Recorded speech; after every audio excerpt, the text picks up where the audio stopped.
बिस्मिल्लाहिर्रहमानिर्रहीम। इस वक्त हम मौजूद हैं इदारतुल हरमैन में और 5 सितंबर शुरू हो चुकी है और रात के तकरीबन 12:35 हो रहे हैं और ये सिर्फ और सिर्फ एक दिन के डाक है जो हमें मौसूल हुए हैं। ये देखिए, ये सारा सिर्फ एक दिन का डाक है और हम काम कर रहे हैं लिथियम मेगा प्रोजेक्ट पर।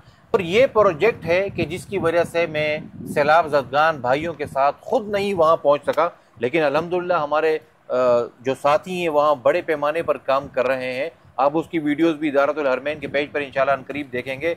और भी इसके अलावा भी 2-3 सफ़र हमने कैंसिल किए हैं सिर्फ इस वजह से कि ये इतना बड़ा प्रोजेक्ट है कि जिससे बड़े पैमाने पर मदारिस और अहले मदारिस को फ़ायदा पहुँचेगा। ये इस प्रोजेक्ट की वजह से हमें मसरूफियत है। तो बहरहाल ये इस तरह डाक आती है, हम अपना काम करते हैं। ये अंदरून सिंध की फ़ाइल रखी हुई है, ये मुकम्मल हमारे पास जो फ़ाइल है वो रखी हुई है और इसके साथ साथ ये कंप्लीट होती है। उसकी फिर तस्वीर हमारे पास आती है, पहले का सेटअप, बाद का सेटअप। फिर ये बलूचिस्तान की फ़ाइल है, ये KPK की फ़ाइल है और ये मनसूख शुदा है जो इसमें मनसूख हो जाती है, जो हमारे कवायद पे नहीं उतरती है। कराची की पूरी फ़ाइल रखी हुई है और उसके साथ साथ मैं आधा सिंध कवर करके आ चुका हूँ। कल इंशाल्लाह मुफ्ती जमाल साहब और मौलाना समीउल हक साहब दामत बरकातुहू ये हज़रात कल यहाँ से बकिया सिंध के जितने मदारिस हैं उनके विज़िट पर जाएंगे। तो ये हमारी सूरत हाल है। हम अपने तौर पर भरपूर कोशिश कर रहे हैं। ये बहुत बड़ा प्रोजेक्ट है, इसके अंदर 4-6 महीने भी हमें लग सकते हैं। तो मैंने कहा कि अपने दोस्त अहबाब को ये सूरत हाल बता दें कि हम दिन रात इस प्रोजेक्ट के अंदर लगे हुए हैं।